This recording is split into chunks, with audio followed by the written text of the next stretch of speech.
Okay, folks, so this week, having played, I guess about 10, maybe 15 different courses between St. George, Prescott, um, the course in Page, Arizona, Prescott's in Arizona, Hurricane in Utah, and St. George in Utah, and Mesquite, Nevada, which is on the border between Arizona and Nevada, on the way down to Las Vegas from St. George.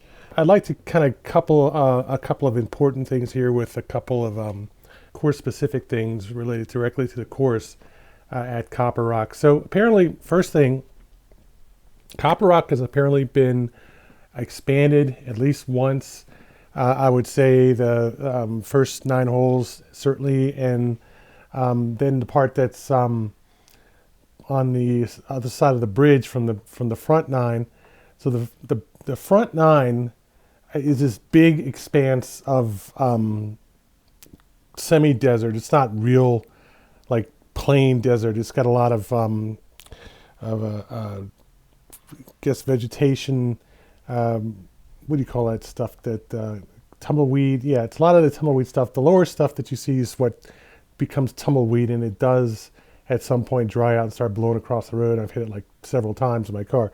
The point is that part of the course is a very different part of the course than the course that is, I would say, around the clubhouse and where the homestead part of the course is, where they have these, I guess, condos or apartments or whatever they are around the pool right behind the clubhouse.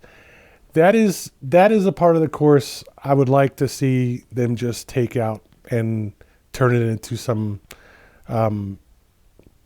rec facility or something. It just is not the kind of place I think people want to come down from the number 10th hole and play that one hole in the middle of all that stuff that's going on, all that noise, racket, pool, people hanging out in the back of their deck, and then go to 12, which is back to the normal flow of the course. So just before we get too far into this course, just remember that part of the course is an anomaly, a big anomaly from the rest of the course. On the rest of the course, you have almost no housing, even on number 13, where you come down that hill, and there's a part where you cross the road right where you come into the Copper Rock area, I guess, development, neighborhood, whatever. There are some houses there, but there's just one little section of a fairway on the left and almost nowhere else in the course, which is really unusual, and I think that's to be congratulated for them for doing this. Almost nowhere else in the course do you have any housing. It's a sort of bare bones course that does look a little sparse in certain areas, and definitely, there's a lot of desert to look over, and then there's the part on that you see on the first, second, third holes, which is off under the mountain. That's actually an airport over there. So while I was there, I didn't see any traffic, but I didn't know it was an airport at the time. I thought it was just a few houses and ranches and stuff like there. There is actually an airport there, but apparently it doesn't get a lot of traffic. I didn't see any traffic when I played it that day. And when I played Wolf's Creek, which does have an airport, there's also an airport there on the side of the course. The first time I played it, there were planes, trainers, and all kinds of stuff flying in and out of that airport. And then they had a thunderstorm kind of roll by. It was a very small Nevada thunderstorm and lasted about maybe 3 minutes and came through there. And the second time I played Wolf Creek twice because I enjoyed playing it so much the first time I wanted to go back and play it again. It did not have any traffic at the airport, but obviously there were still people at the airport. It's just nobody actually there. And I kind of think that they have an emergency crew or something that goes there and that uses that site as a base. And there is really just not much in terms of activity going on there this time of the year, July, August. It is just plain hot out there, and the casino there is pretty busy, but otherwise there's very little activity in the the resorts and the golf course resort kind of areas that are out there, which are, they have multiple areas out there. So the point is that Wolf's Creek and that whole resort phenomenon that they have there, which they also have at a couple of other courses. Actually, a lot of the other courses in St. George are golf resort / neighborhood kind of things. Wolf's Creek is very different than almost all of those. Okay, except for that one area where the condos and stuff is around this little pool. That's kind of like a neighborhood recreational facility, which I've seen at a couple of other courses in St. George and also other courses in Texas and stuff. You do see this. I mean, you do see this kind of setup in a lot of places. But in my opinion, you know, if you want a pool there, put a pool there. Don't put a golf course there. If you want a golf course there, put a golf course there, and don't put a pool there. And it's just, you can't have both because it just doesn't work. There's just too much noise around the facility, and it's just disturbing for golfers. You know, self-centered as it is, no, you're going to go stroll into this amphitheater of places to, you know, of a one hole, one green to play, and it just doesn't fit with the rest of the golf course idea. Never seen it work, never does. It's just, and the thing is, I know these people that put these places up just can't see just spinning that whole area on a golf course. But trust me, you make or break the course by trying to make it a multi-use facility. And when I've seen places like that, there's almost nobody on the course because there's a bunch of kids screaming and yelling and hollering in the pool, you know, next to the course. So anyway, other than that,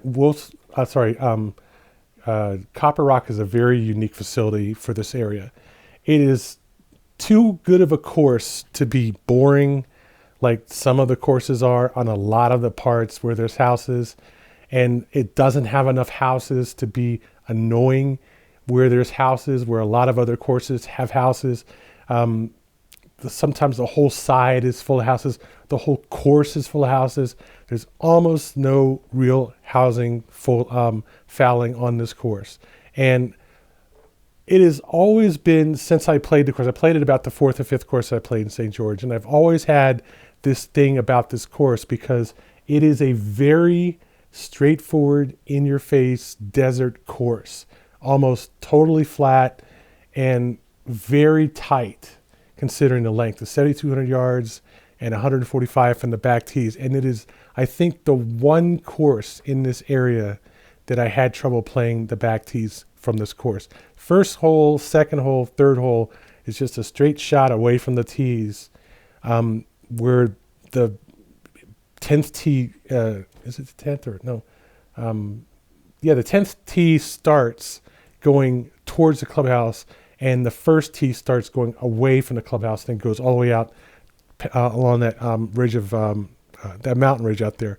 It's just tough, long, straight. You've got the wind blowing in from your right, just whistling down that hill, coming down across the course, and that wind goes over to the other side where number 4, number 5 are out there, which is the par 4, the long par 3, and a par 4 and a par 5.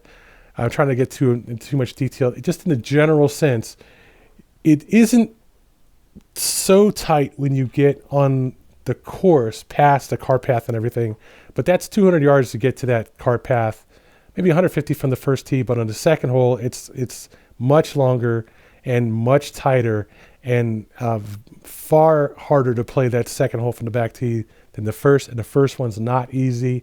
And then there's the third in there, which is short par 4 on the back side of the course, all the way in the far side of the course.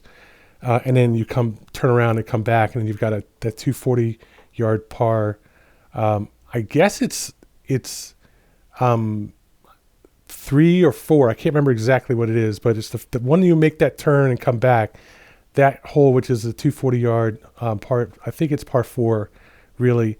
And it's just the whole fairway is blind from the tee.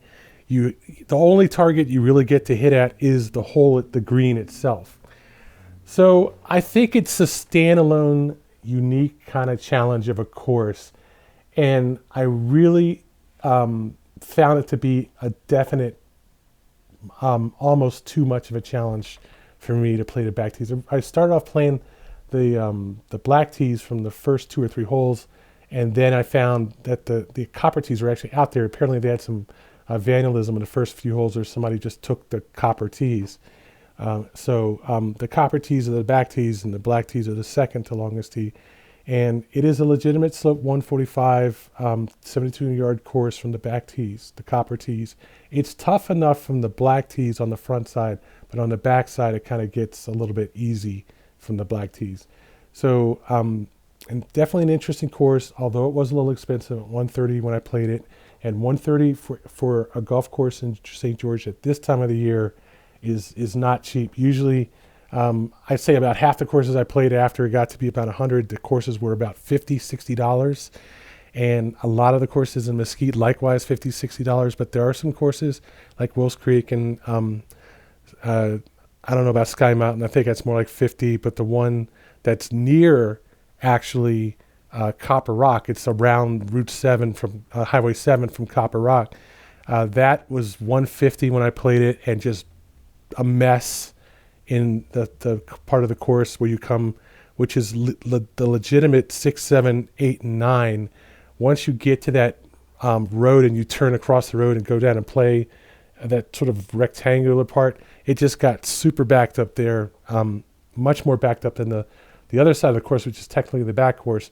It just was not nearly as much fun as playing Copper Rock, but they charged about the same price, and it was just packed with people when I played it. Out of the two courses, there are some interesting holes at I think it's not Sky Mountain, but it's something like the one where that picturesque par 4 is, that's on the side of the mountain that overlooks the western half of Hurricane. It's actually not a bad course on some of the holes. I would even rate that the second or third best course in the area.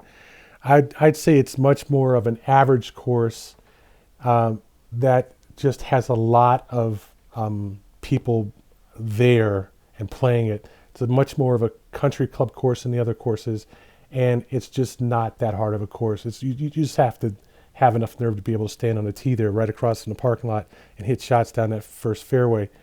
Other than that, it's not really a hard course at all. The other courses, Copper Rock and a couple of the other courses, are very interesting courses, although not necessarily upscale courses, but still decent. And I don't want to run this too long, so I'm just going to say this. In my opinion, this course, Copper Rock, deserves a B star at the very least. I don't know if I'd quite give it a B plus, but it's certainly a decent course for a B star course, maybe a little upscale for a B star course, but not quite a B plus course, somewhere hovering right around that area. But I definitely wouldn't give it like an A minus or A course. It's not that good of a course. There's just nothing to see there. And your focus is entirely on golf. It's a good course, but still limited in what it offers. A lot of the other courses are either more of a challenge, even though they're shorter, or more picturesque, even though they're half the price. And there's the courses in Mesquite you go to, which are basically another hour drive southwest of St. George. But all in all, you take them all together. It's a lot of good golf here, a lot of cheap golf here, a lot of good golf here, a lot of picturesque courses. I did not play Black Desert. I just skipped it. I'm not dropping $300 on that course. It's just not going to happen. For me, it was the worst of some of the worst courses in St. George, combined with a price range that just did not make sense. It just plain, I do not understand how that course is worth at least twice as much as any other course in St. George. That's all I'm going to say. I'd say it's at least a B star, maybe a B plus course. Very nice course in St. George on Highway 7 east of Route 15, Copper Rock Golf Course.